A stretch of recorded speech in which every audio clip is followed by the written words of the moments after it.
You made it! Congratulations! What's up guys, Andrew Baena here, and it's that time of the week for this week's FAQ video. This is FAQ number 11. I'm kind of surprised that I've already done 10 of these.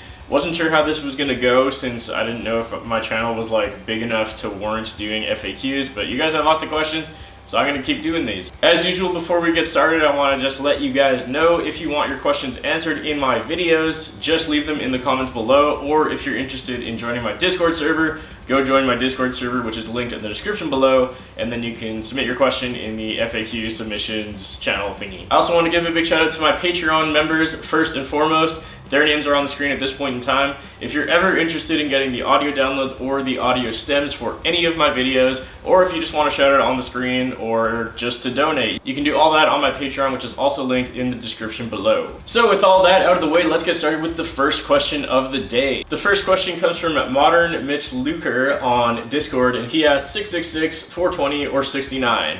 This is probably the hardest question I have ever had to answer. 69, I guess? Next question comes from Eggcore on YouTube, and he says, "What's up, Andrew? What band that broke up do you think had a ton of potential and split it up too early? Also, what do you think of bands that use 10-string guitar such as Coma, Custer, Void, and Mute the State?" The first band that comes to mind when I think of a band that broke up too soon that had a lot of potential is a band called The Human Abstract. They were one of my favorite bands in high school. They released this amazing album called Nocturne, and then they released another album after that, which I didn't really like as much, and then they broke up, and then they got back together and released another awesome album called Digital Veil, and then they broke up again. So I think they kind of gave it their all. I mean, clearly they did 3 albums, even though they had some major issues within the band, I assume.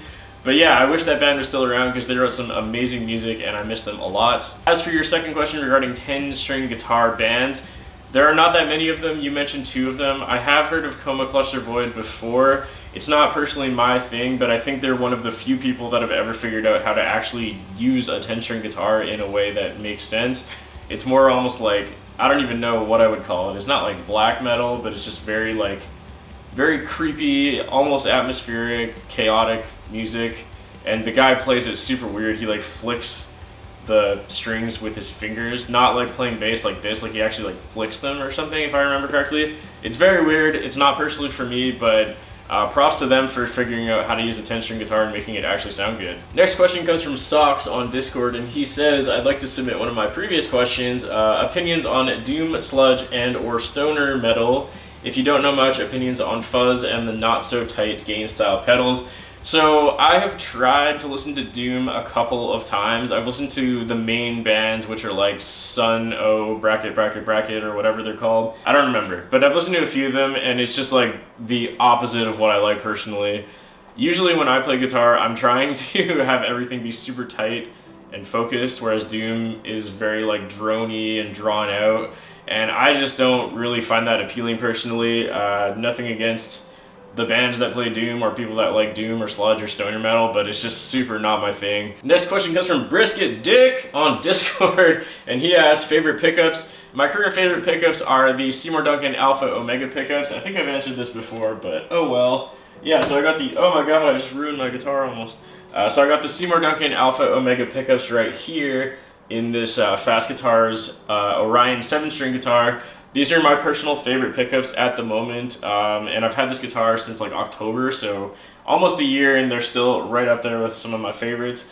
Yeah, I don't know. Something about these pickups, it just always makes me want to grab this guitar because they sound so good. Next question comes from Sierra on Discord, and she says, "Will you buy one of the electric guitar kits?" So there's a lot of different companies out there that make guitar kits. I actually will be doing an electric guitar kit, which I'll be talking about and doing a video series about in the very near future. But this is probably something that none of you guys know. I actually work for a guitar kit company, which is called Precision Guitar Kits. So I guess if you're interested in guitar kits, go check out that website. What I do there is I just do customer service essentially. So I'm the one reading and replying to almost all emails and giving the owner of the company, Kevin, who's the same Kevin who owns Fast Guitars, suggestions and helping him out with shipping and stuff like that. So yeah, I've worked at Precision Guitar Kits since I quit my day job as just kind of like a background, like side thing while I focus on YouTube primarily. But yeah, so basically I work for that company, And I've been speaking with Kevin about making a modern guitar kit, because currently we only do like more traditional stuff, which looks like, you know, the Gibson stuff or the Fender stuff, and that's really the big sellers.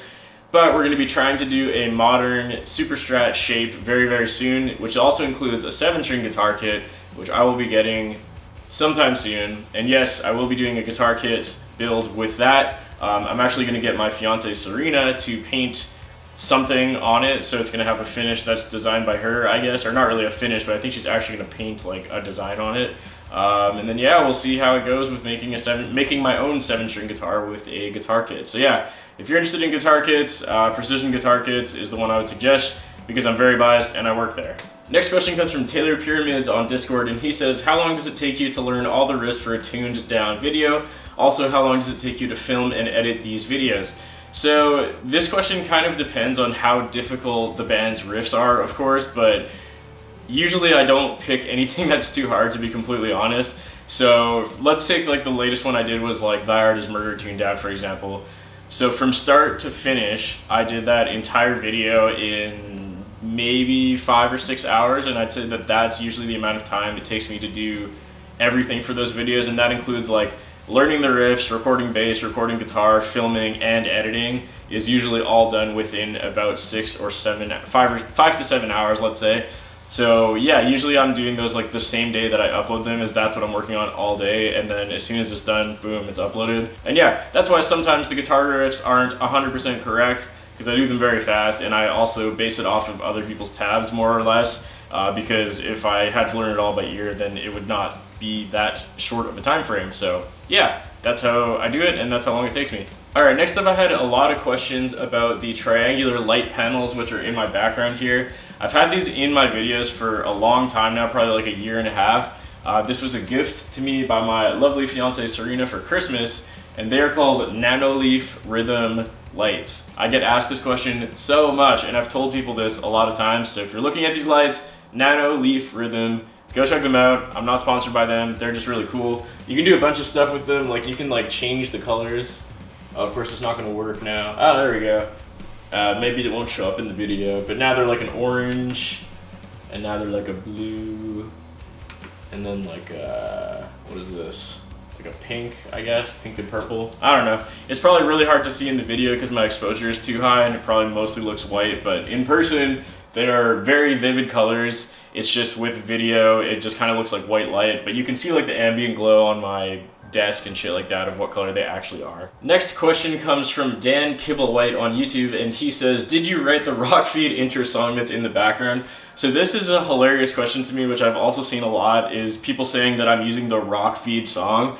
And I guess people don't know this, but me and Brian Storm are in a band together along with Johnny Chardulo and Jonathan McEwen, and we actually wrote an EP together, the 4 of us. I think it was a 5 or 6 song EP a couple years ago. And our band name is called One More Slice, and the Rockfeed intro is actually from our song, which is titled Lifetime. So yeah, you can go listen to the full EP. It's been out for like 2 years. I'm still super happy with it. We recorded everything with Chris, who's the guitarist of the Ghost Inside. I actually flew to Maryland to record it all with those guys. It was one of the best times of my life. So again, if you're interested in hearing more Rockfeed intro type music, go check out my band, One More Slice, or I guess it's my other band, you could say. We haven't done anything in a long time, but still very happy with that EP.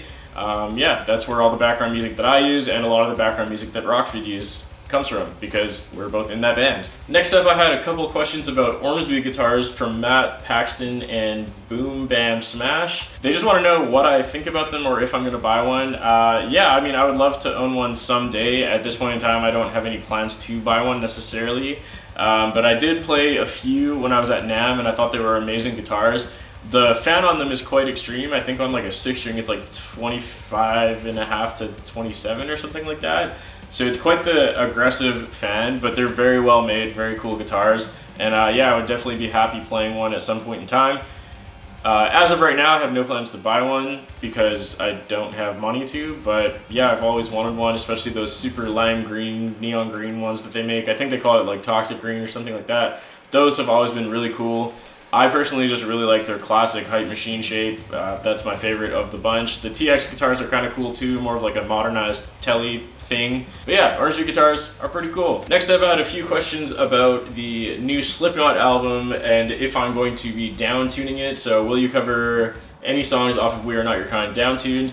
I don't know if I'm going to do that. I mean, if that's something that you guys are interested in, let me know. But I've already done 2 SlipKnot tuned down videos, so I kind of figured that was kind of been done before, and maybe I probably shouldn't do the same video 3 times. I mean, I guess it would be different riffs this time because it's from their new album, so I don't know. If that's something that interests you guys, let me know. But I mean, I've already done SlipKnot tuned down twice, so I don't know. Let me know what you think in the comments below. And then speaking of SlipKnot, we got Long Dong McCong Schlong on Discord, and he says, what do you think I found the new SlipKnot album? I think he meant, what do you think about the new SlipKnot album? In my opinion, it was good, but kind of didn't live up to the hype. So I actually thought the new SlipKnot album was pretty good. I didn't really listen to their last album or the one before it pretty much at all. I kind of was really obsessed with SlipKnot in like high school, and that was like when Volume 3, The Subliminal Verses, was out. That was like my favorite album when I was like 15 or whatever. Fuck, that was like 12 years ago, oh my god. Yeah, so that and like Iowa were my favorites, as are with most older people, I guess. So I kind of didn't really connect as much with their newer stuff, but their new album is actually pretty good. I would say I like maybe like half the songs quite a bit, and half of them are not really my thing personally. My only real gripe with the album is that there's like 4 songs that are almost 7 minutes long, and I don't know, for me personally, I am not really a fan of long songs unless it's like prog, like Between the Buried and Me or something. So having like a 7-minute long SlipKnot song, to me, I wasn't a fan of that, but there are some really good songs in there still. I think that Solway Firth is one of my favorites from them ever, perhaps. Nero Forte is also really good. Unsainted is great.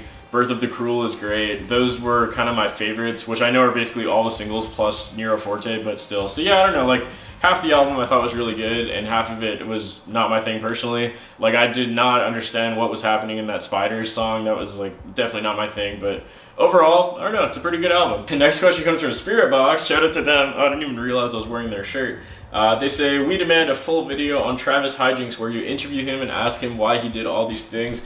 Man, I would love to know why Travis does all these things as well. So for those of you that might not have watched the last one, Travis is the drummer in my band Galactic Paces, and he is an absolute wild card who just does whatever he wants, much to my dismay most of the time. And it usually results in hilarious stories after the fact. At the time they happen, usually not so funny. A month later, pretty funny.